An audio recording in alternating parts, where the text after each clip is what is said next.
Every day, businesses are throwing time, money, and people at problems they don't understand, all in the name of agility. But without a stable foundation, every pivot you make is just a shot in the dark. And that shot, it could cost you everything. And that's what we're talking about today on Experience Leadership. Welcome to Experience Leadership, a podcast that challenges small business owners and entrepreneurs, just like you, to dare to be the exception. Join our host, customer experience expert Mark Hain, as he uncovers relevant and timely content to help you script and direct your business and teams to create jaw-dropping experiences your customers and staff deserve. Here is the host of Experience Leadership, author of Lights, Camera, Action, customer experience expert, Mark Hain. Welcome to this episode of Experience Leadership. This is where small business owners and entrepreneurs pick up core skill sets to create the show-stopping, jaw-dropping experience that your customers and employees deserve. I am your host, customer and employee experience strategist Mark Hain, and today we are putting a spotlight on how to stop reacting to every disruption and start building the kind of stability that turns uncertainty into opportunity. So stick around with us because this is really important information. And if you know somebody who could use it, please make sure you share this episode with them. And why don't you go ahead and share it on your favorite social media platform? What do you do when the world changes faster than your business plan? Well, if you're like most leaders, you pivot and you pivot, and then maybe you pivot some more. But eventually that spinning starts to feel like you're stuck on a merry-go-round of confusion, burnout, and declining margins. And that brings me to our question of the day.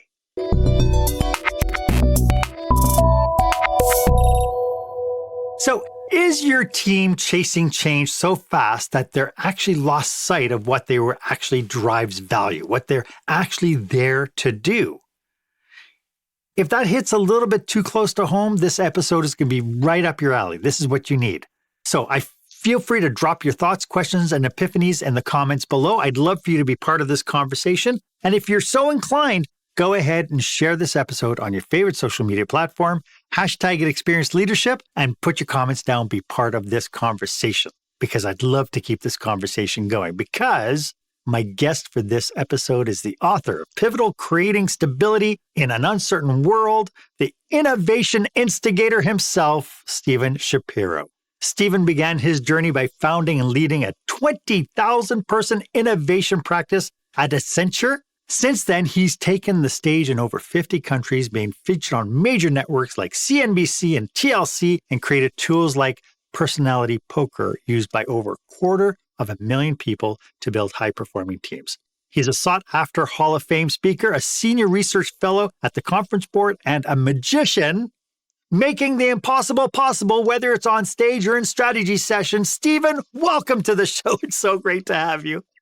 Hey, Mark, that was a fantastic introduction. I am excited to see where we go with this. Let's make a little magic happen over the next 45 minutes. Let's do this. Excellent. So first off, can we talk a little bit about who your clients are and how you serve them? So my clients come from all different industries and sizes and functions. What I'm always looking for is organizations that are willing to change. Now, I want to be clear when I say change, as we're probably going to talk about today, it doesn't mean change for the sake of change, but actually they're willing to really make some shifts in the organization that are powerful foundations for them moving forward. So I work with pretty much any organization that needs to stay competitive. And the main thing that I'm focused on right now is creating predictable growth in an unpredictable world. And I think that's, probably what interests me most about my clients. And let's face it, this world is so friggin' unpredictable right now. That is true. So I have to ask you, Stephen, I don't know if it's just my perception, but I know that COVID did some real damage. But even now, it seems like business operators are just trying to become super agile. Like they're so afraid of being caught off guard again that now it's like any little trend that happens, any market trend is going to spell absolute disaster. So we have to be ready. What's going on, do you think? The concept of agility and pivoting has been around for a long time now. And so it's not new, but it just really got amplified during the pandemic. Sure. And I think what happened was there were a number of different factors. It wasn't just the fact that we couldn't meet in person, but at the same time, there were supply chain challenges. And then, inflation shifted left, right, and center, and which changed interest rates. And so there were all these other types of compounding issues that were piled on top of it. And now you throw AI into the mix. And what ends up happening is companies don't have a sense of clarity. And I think that clarity is the most important thing an organization could have. And so what ended up happening is companies started pivoting around in circles, getting dizzy, spinning, chasing every seeming opportunity when they were just distractions. And we need to really understand, and I think the key thing that most organizations fail to focus on is stability first, then agility. Because if you have a stable foundation for your organization, then you can pivot, then you can shift, then you can make changes from a place of power rather than making these changes on quicksand. All too often when I talk to entrepreneurs, and it looks, for me being outside, it looks to me like they're chasing like the shiny object. Is there a test that operators and business managers can use to gauge and evaluate if they're being strategic? Because when I sit down with them, they go, oh no, this is our strategy. Is there a test somehow that they can say, am I being reactive or am I being strategic? I think there's a framework. One of my key mantras is innovate where you differentiate. And basically what that means is we need to identify what we do better than anyone else. We can deconstruct this, but what do we do better than anyone else that no one else does, that no one else can do, that is valued by people, valued by our clients, our customers, and it also creates internal value. And when we can focus on that and we double down on that, then we get that clarity. Now, just to make it clear, a differentiator is not a technology. It is not a product. It is not a service. It is a capability. And when we focus on what are our differentiating capabilities, then we can create new products, new services, new offerings that meet future needs. And so that's really the key thing, is to make sure we understand what capabilities do we possess that no one else does that creates the greatest value. And that is going to be our North Star. I love that. And so for the people tuning in who go, well, no, that sounds exactly like we're doing. For the people who are kind of looking at it and they think that that's what they're doing, this kind of turbulent kind of reactionary response must be affecting their organizations in some form or fashion. Are there any signs that they would know that even though mentally they might think that they're being agile and they're being they have clarity, but everybody in their business seems to be doing exactly that? They're going, okay, we're looking over here, and now we're looking over here. You're going to have some leading indicators and some lagging indicators. At the end of the day, the lagging indicators are going to be, you're going to be bleeding. You're not going to have market share. Your market share is going to erode. Your revenues are going to start failing, but you may not know that for a while. Right. So sometimes the best thing for us to do is look internally and just ask ourselves, and there's some measures and statistics for this, but do people have clarity? Is there burnout? The more burnout there is inside the organization, burnout typically happens when people lack clarity because they don't know which direction, which then leads to inefficiency. So if everybody has total clarity, even if you just asked every employee, what is our differentiator? And what are you personally doing to contribute to our differentiator? If you gather that information and you saw that there's a lack of clarity around that, that's a very simple diagnostic. So when we get our differentiator, unfortunately, a lot of times it's left for the C-suite to figure out what it is, as opposed to saying we need to get everybody, not just understanding it intellectually, but they need to understand it viscerally. And when we can understand what our differentiator is, then we can double down on that. Everything that you've been talking, we could probably do a whole episode just on that, on how do you take C-suite decisions and strategies and bring it down to the rank and file, if you will, to bring everybody into this conversation to help define that and help move things forward. But at the moment, we still have a lot of, and I hate to say it, we still have a lot of baby boomers who are, this is my business. If I want you to jump, I'll tell you how high, right? If I want your ideas, I'll tell you what they are. So this idea that there's still a lot of distrust, I think, in organizations. How is this playing into, they hope that they're agile enough, they hope that they have clarity? How does this trust aspect really fit into all this? This is an incredibly important part of the process. Now, part of it's going to be the rank and file having trust in the leadership, but it's also equally important for the leadership to have trust in the rank and file. So some of the most successful companies, their philosophy is that the leadership has no clue what's really needed for the organization. Now, just let that sink in for a moment. I mean, it's like one of the companies that I've studied for years, $100 billion privately held company. And the CEO or the owner of the business basically has said, I know nothing about what my customers need. The people who talk to my customers know. So they invest in experiments. And these experiments are designed to meet certain criteria. And so that's one way of making sure that everybody's engaged in the process. But at the same time, you need to make sure that while people are running these experiments, they are aligned with a direction. Can I tell you a quick story? Please. That I think is just one of my favorites. So it's a simple story, but I love this company. Maybe you know the market. It's called Radio Flyer. Radio Flyer, formed in 1917. The original red wagon is what they're known for. So they make red wagons. Now, wagons aren't really a differentiator, but lots of companies make wagons. So when I talked with Robert Passon, who is the current CEO, he's the grandson of the original founder. He calls himself the chief wagon officer. And I asked him, how did you figure out what your differentiator is? What's your purpose is? What's most important to you? He said they decided that they were going to stop focusing on the product, the wagon, and all the other products that they make, and really start focusing on the brand and the experience. And so when he would go to talk to customers, and that's really the key, is you can't, as an organization, define your differentiator. Your customers determine your differentiator. So when he would go to talk with people, and he would say, hey, I'm the CEO of Radio Flyer. What do you think of Radio Flyer? And he said the first thing that always happened is people would smile. Big, happy, smile. And then they would always launch into a story. And the story was never about, I loved my wagon. The story was, it wasn't a wagon. It was a flying carpet. It was a spaceship. We're going down the hills. I could remember the wind whipping through my hair. I could smell the grass. I had one of my clients who said their Radio Flyer wagon was actually the centerpiece at Christmas because it was such an integral part.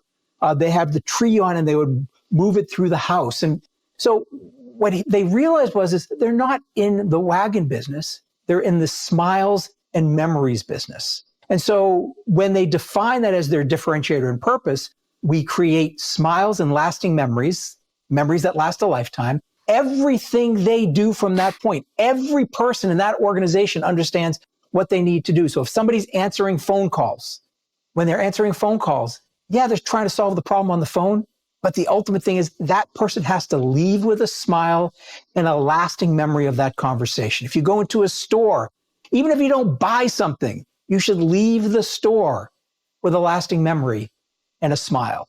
And I just love that because it's a capability that no one else can replicate. It is something which they can build on, though, and create new products and offerings.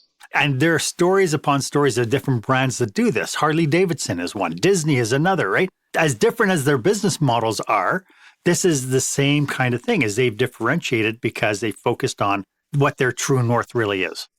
Exactly. If you get clear on what you do that no one else does, that people are just hungry for, and you can deliver that, it may not be for everybody, but for the people that want it, you will stand out and you'll get clarity. So every dollar you invest, you will now know this is a dollar that is worthwhile because it helps me further my differentiator. And we can even deconstruct how do you operationalize this to use this as an investment decision-making tool. Right. As you were speaking, I know that, when I talked about differentiation to a plumber, he goes, well, I'm different than an electrician. It's like, no, differentiation means that in the world of the category of plumbers, you're different in some form. People see you as being different. And what does that look like? Right. And so for the people tuning in, as we go through kind of your framework, I'd love to uncover how they can start evaluating where their superpower is so that they can differentiate on the same model. But what I'd love to do is I'd love to dig into your pivotal framework about this idea of being clear and being able to have one foot down, ready to go so that it's fixed and people know what they're doing. And we'll get to that right after this. When the spotlight shines on your business, are customers applauding or yawning? In other words, how is your business performing? Make your business a star with the new book, Lights, Camera, Action, Business Operational Excellence Through the Lens of Live Theater by Mark Hain. Mark uses his business and acting experience to help you see your business like a live show so you can create a performance your customers will never forget. Buy Lights, Camera, Action today at your favorite online retailer or directly at markhain.com. Welcome back. I am speaking with the Innovation Instigator, Stephen Shapiro. And Stephen, why don't you tell us a little bit about your book, Pivotal? So I wrote Pivotal, published last year, 2024. And the reason was the things that we've been talking about. People are just struggling. They're confused. They don't know where the next step is. And so I wanted to create this book. And the fascinating thing about this book is it's a book about innovation, but it's not a book about change necessarily. And let me deconstruct that a little bit, only because I think this is critical, is most people, when they think of innovation, they think of what's next, what's new, what's novel. And the reality is this book is built on the premise that we need to stop focusing on what should change, and we should start focusing on what shouldn't change. What stands the test of time? Where do we double down? What creates the greatest impact? And so that's the general idea behind the book. And I actually got the idea for Pivotal, as a play on the word pivot, from basketball. So I've done some work with my Orlando Magic NBA team here. I'm a terrible basketball player, but I love watching basketball. And when somebody does a pivot, what's fascinating is everybody's focused on the foot that's moving. And even in business, when we say pivot, we're always talking about the shift, the change in direction. But for it to be a real pivot, what most people don't realize is there's a foot that doesn't move. There's a foot that's planted to the ground. That's the one that gives stability so that the other one can move. In most cases, when we're doing pivots, they're not really pivots. They're just shifts that lack strategic direction. And if you have that anchored foot, that planted foot, now everything you do comes from a place of power. And that's basically the general idea behind the book, is what shouldn't change is often more important than what should change. I love that. I get a sense that part of the magic of what we're talking about today is really focused on the idea of creating value rather than solely focusing on your P&Ls. Am I off track on that?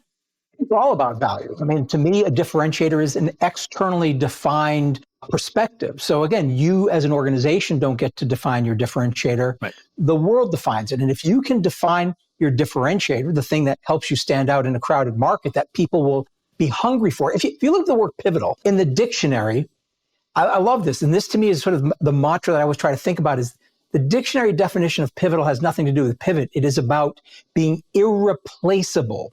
It is of being crucial importance. And so if you become irreplaceable to your customers and your clients, you're going to be the only option.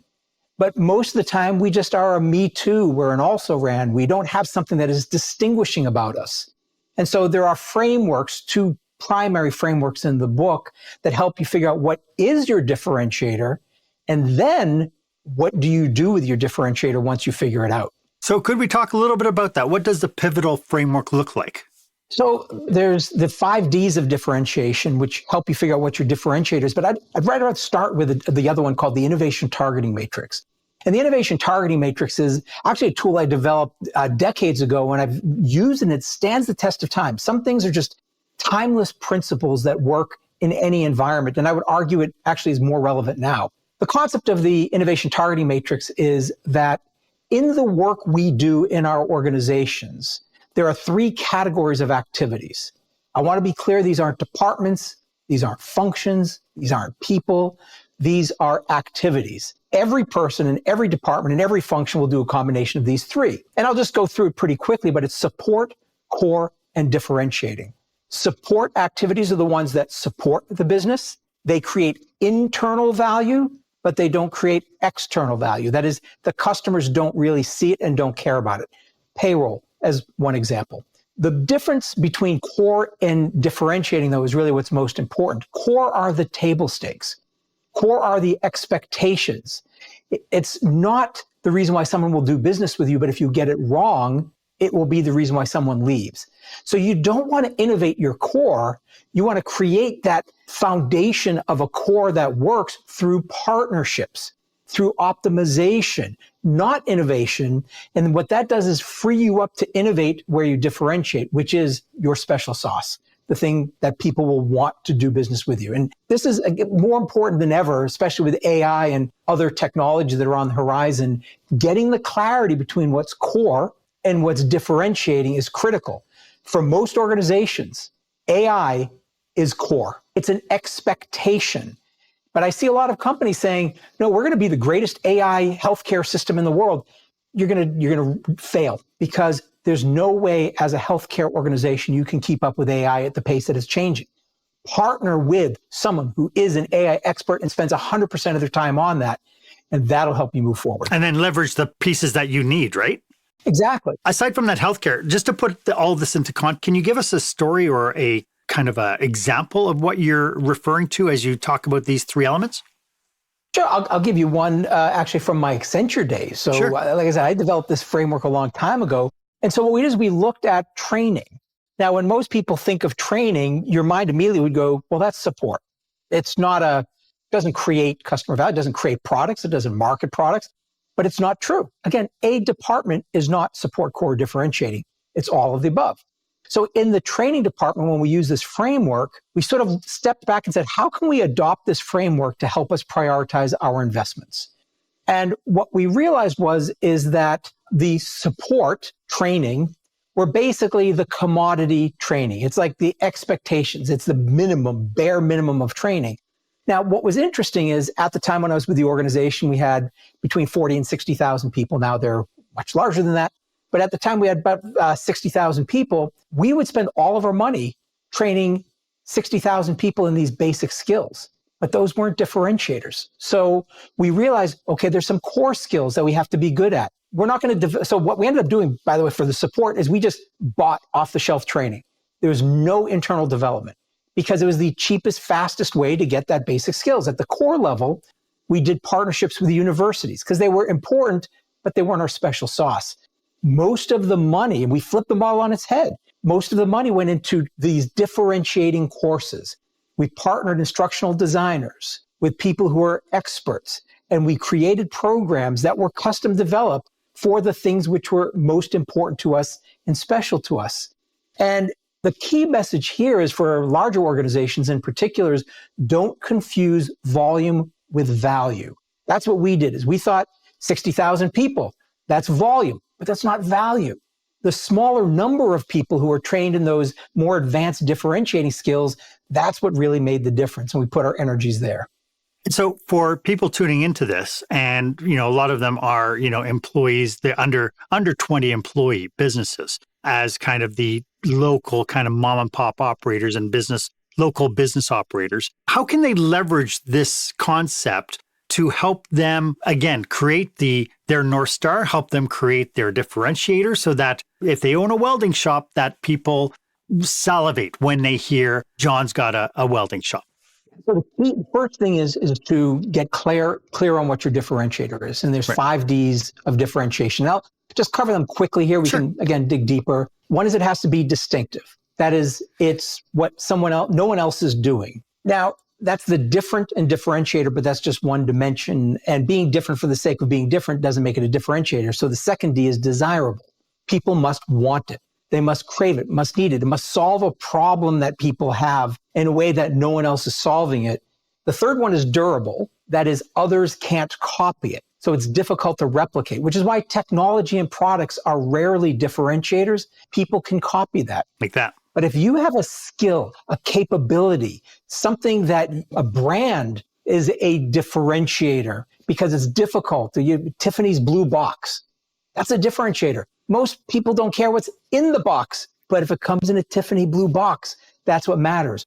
Coca-Cola, that is a differentiator. So you can build brands as differentiators because they're difficult for others to replicate. So those are the 3 key ones. And when you get those, you have that stability. But then you obviously need to be dynamic. And that's really less about the foundation, but that's about the fact that we do need to change. The world changes and we need to adapt. And then the last of the Ds is to disseminate, which basically says everybody in the organization, internally and externally, needs to understand. And so one practical thing that you can do as an organization, a small organization, is not just innovate where you differentiate, it's sell where you differentiate, market where you differentiate. Look at the conversations you have with your prospects. Look at the marketing materials and brochures. How much of what you put in that is expectation, core? Everybody else is doing it. And how much of it is your special sauce, something you do that no one else can do? And again, the only way to figure out your differentiators is to talk to people, talk to your clients, talk to your past clients, people who don't do business with you. Why aren't they? People who've never done business with you. And then you triangulate and you can start getting some clarity. It's interesting because as you were saying that, I fell back to a conversation I had with a home renovation company probably about 8 months ago. And we were talking about this idea of differentiating and picking actually looking at picking a market. And when he was telling me a story about how he was helping his grandmother stay in her house, because the one thing she didn't want to do, she didn't want to move out. She wanted to stay in her house. And so he created an environment that made it easier for her, open concepts, wider doors so walkers will fit through, ramps, the whole bit. And as he was talking about it, I could see the pride he elicited. And it's like, so why aren't you marketing your construction company to seniors who want to stay home? Why aren't you becoming that trusted advisor so that when you speak out, you're talking to people who you know full well. Somebody's 72 years old, they want to stay in the house. If they're 80, they want to stay in their house. This is a common thread. And because of that, he was able to differentiate within a market that is like really flush with contractors. That's a great story. And one of the key things in order to be able to really leverage your differentiator is it's not about breadth, it's about depth. It's not about the quantity of customers, it's the depth and relationship you can build with your customers. Because once you get into that world, whether it's building houses for the elderly, there's other offerings that you can then build on top of that. Mm-hmm. And it's sometimes tough for us to see what's different. So I'd like to just share an epiphany I had about a year ago when the book came out. So Pivotal came out in June of last year. And it was maybe about 3, 4, 5 months later when I realized I wasn't applying the concepts of the book to my business. And what I realized is that I needed to step back and ask myself, what is my differentiator? In person for 25 years, I give speeches, but what I realized my differentiator is actually one specific speech and product that I created 20 years ago that I never really leveraged. And so instead of continuing to market myself broadly as an innovation expert, I've been really focused on selling and marketing this one speech because it's a speech that's the most interactive keynote on the planet. Nobody else can do it, so it's durable. My clients love it. It's the thing that they actually enjoy the most and get the most value from. It's distinctive because nobody else is doing it. And what I realized is I was never applying my methodology to my business. So instead of broadly saying I'm a generic innovation expert, I am now the personality poker guy. I'm the person who's going to go into your organization and through gameplay, help you improve collaboration, innovation, and predictable growth. I love that. And, it's so funny because as, you and I both know the speaking industry, and we know that there are people out there who every time somebody comes up and go, hey, John, can you speak on this? They're like, yeah. And it could be completely like there's so many people who are chasing kind of the quick win. But to your point, nothing they're doing is really deep. They're not being known because of that. And so that's so your philosophy now has completely, I'm sure, transformed your business. And now people call you just because they're interested in this whole idea of personality poker. And the key then, when I had that clarity, yeah, I knew exactly what to put into my marketing materials. I knew exactly what to have during a sales conversation. I knew exactly what assets to create to promote my business, but I also knew what new offerings to create. So it's about depth. Right. That to me is the key. It's not just about clarity, but it's then leveraging that clarity for depth. So personality poker used to be a deck of cards, a speech, and that was pretty much it. Now it is a transformational program. So if somebody likes the speech, well, what's next? How do I help them leverage the concept of this game in their organization to create a culture of innovation and collaboration? So it opens up whole new opportunities for me to build a deeper relationship with my clients and my customers. And it's the same thing for anybody who's watching is it's not about just getting clarity. It's about leveraging that clarity and going deep and deep and deep. For the people who are tuning in and listening to what you're having to say here, Stephen, how can people get in touch with you if they think they want to work with you?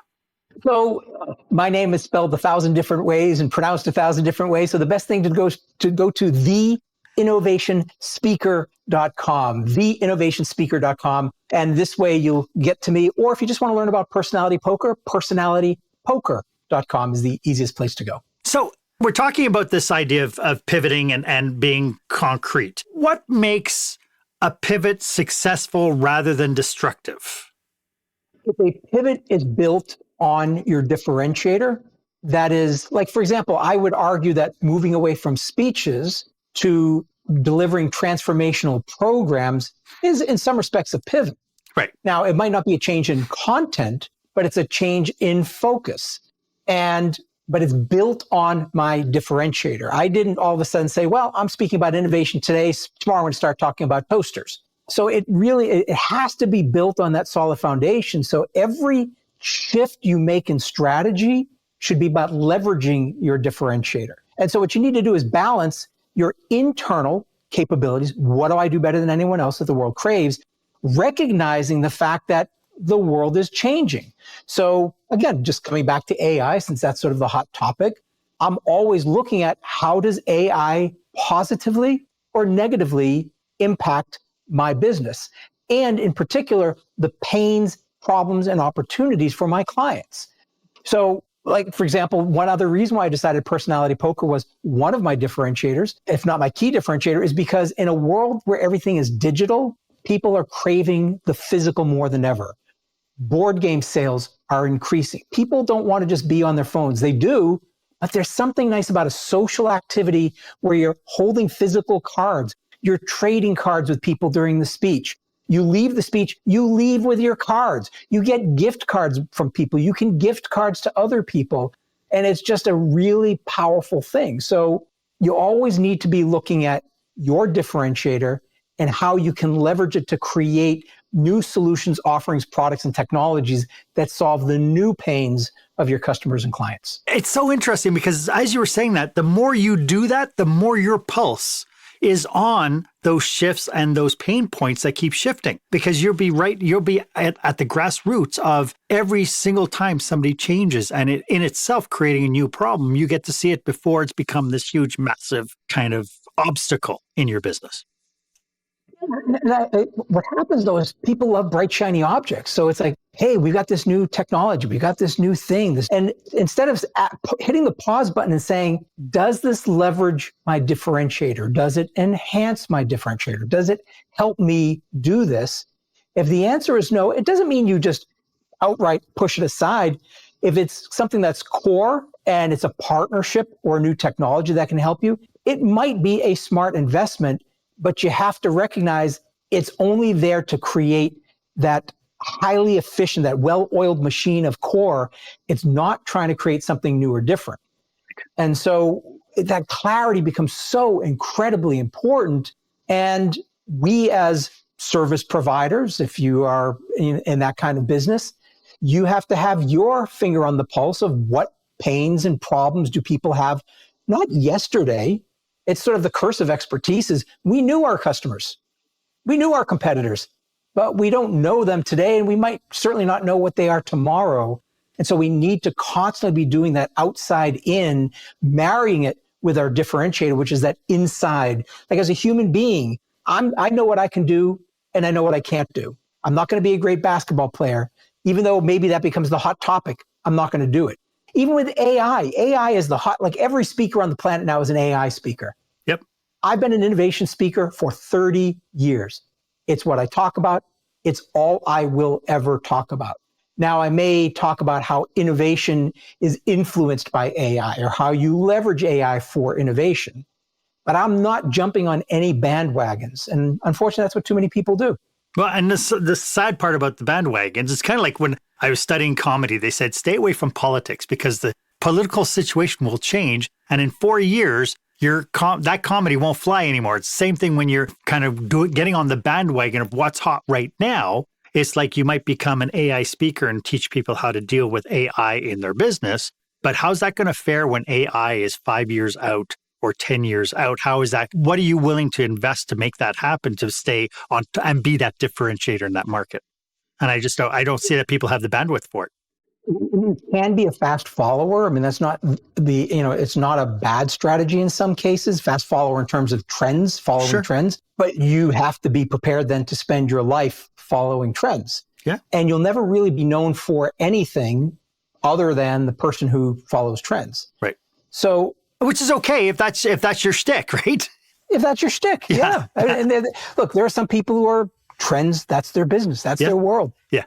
But for most people, that's not it. Yeah. So if you create that stability, coming back to something, earlier, it's about trust. If you have that trust, stability creates trust.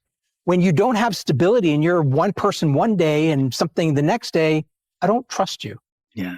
So that stability and depth of relationship creates the trust that will help you basically be successful in the long run. I love that. Hey, Stephen, I'd like to get in some pitfalls to watch out for, and of course, some cautionaries, because I'm always afraid that people will consume information like that and kind of find the shortest route and put a Band-Aid on it. So I'd like to dive into the pitfalls and cautionaries right after this.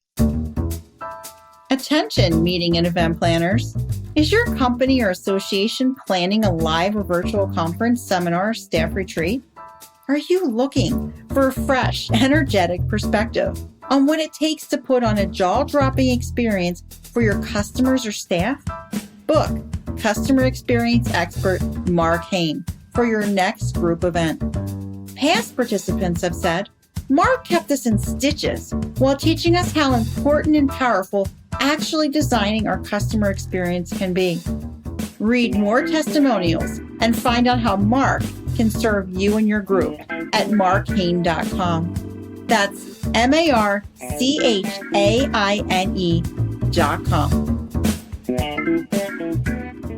Welcome back. I hope you're getting tons of value from today's episode. As you can tell, Stephen and I are two peas in a pod, and we are on a mission to support businesses just like yours. So if you belong to an organization that could use our help, or you or someone you know might be planning a leadership retreat or a conference, you're looking for compelling content that can really serve your people, drop us a line. Our contact information is in the show notes. We'd love to explore how we can be of service to you and your team.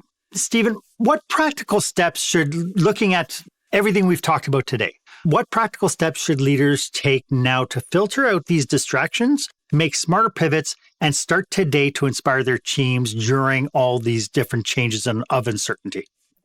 First thing I would say is conversation.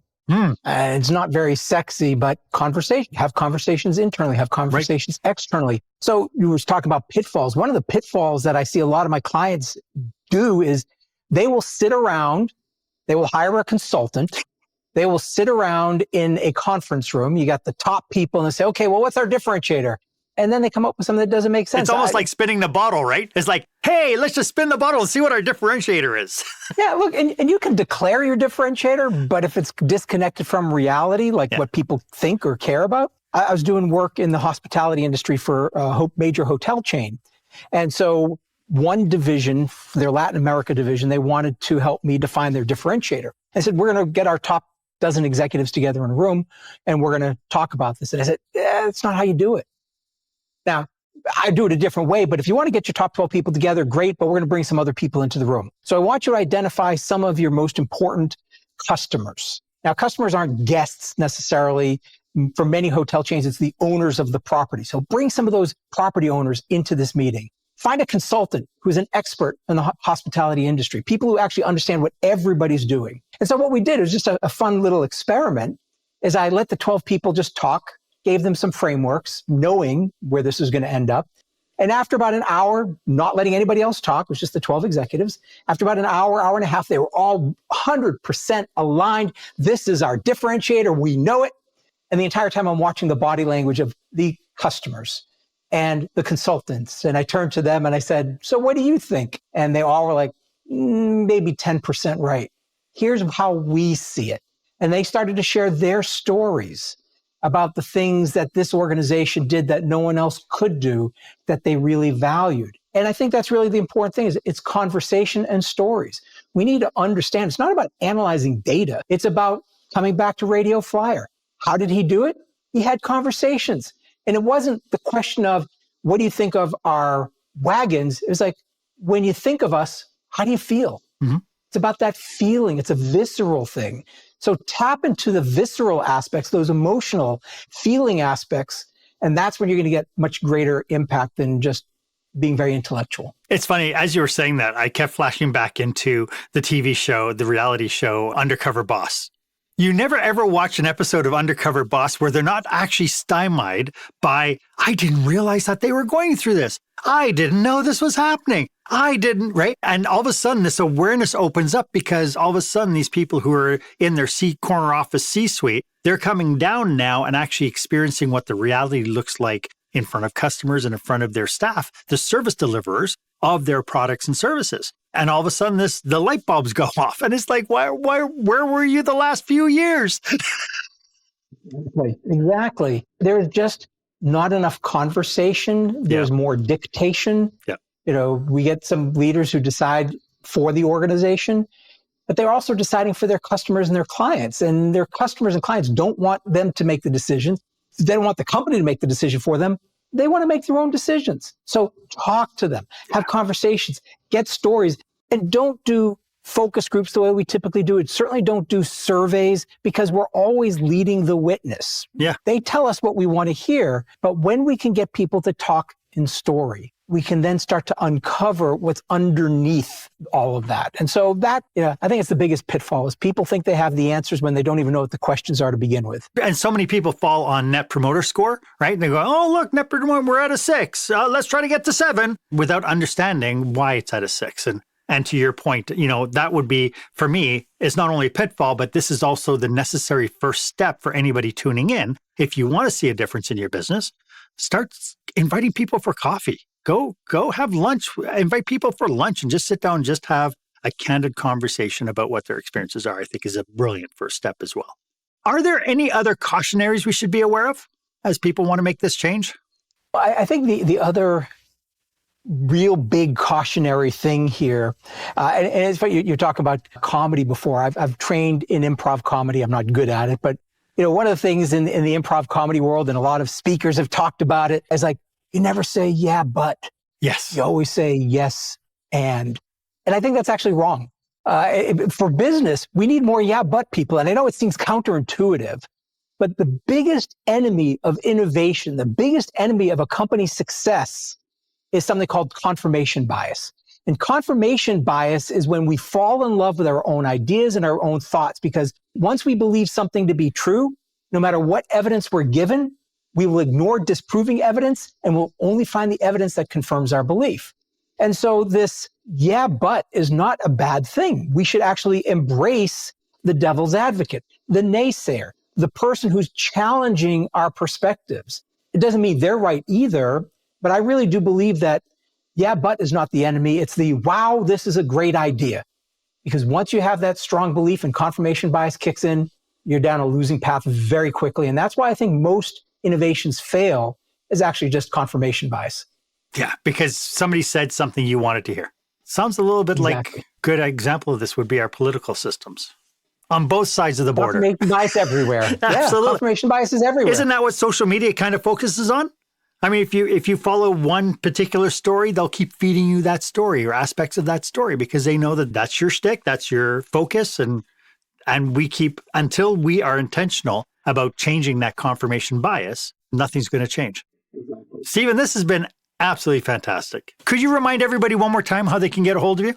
Sure. You can go to theinnovationspeaker.com. That'll take you to me.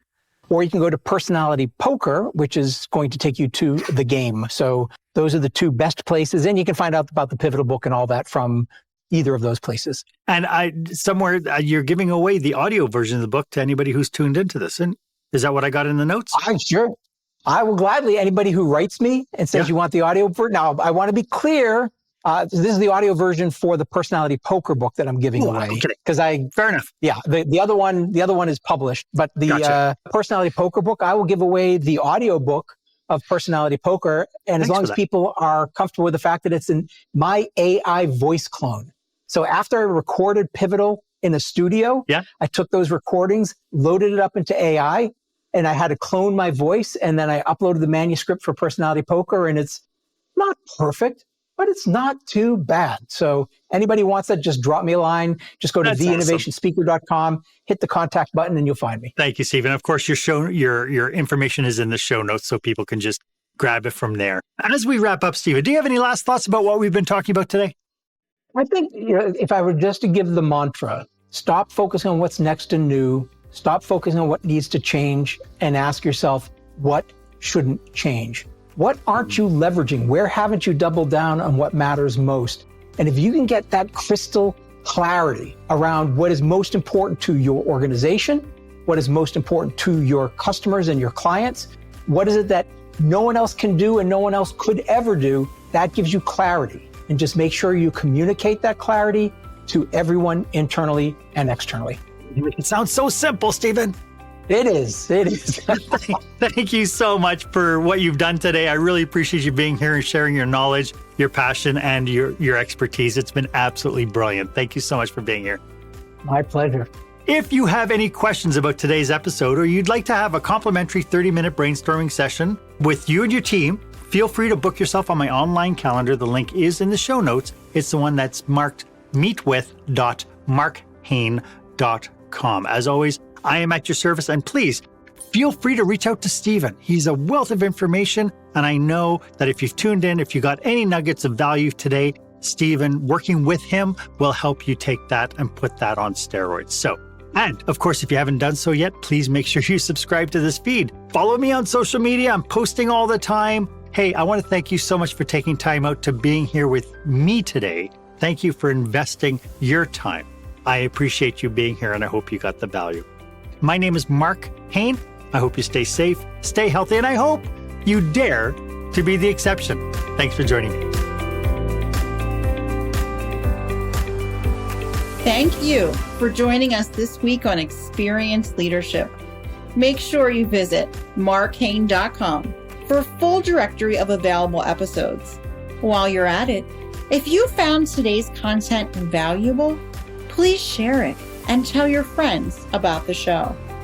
As Mark says, knowledge is power, but only if you share it. Be sure to tune in each week for the newest episode. Please stay safe, stay healthy, and dare to be the exception.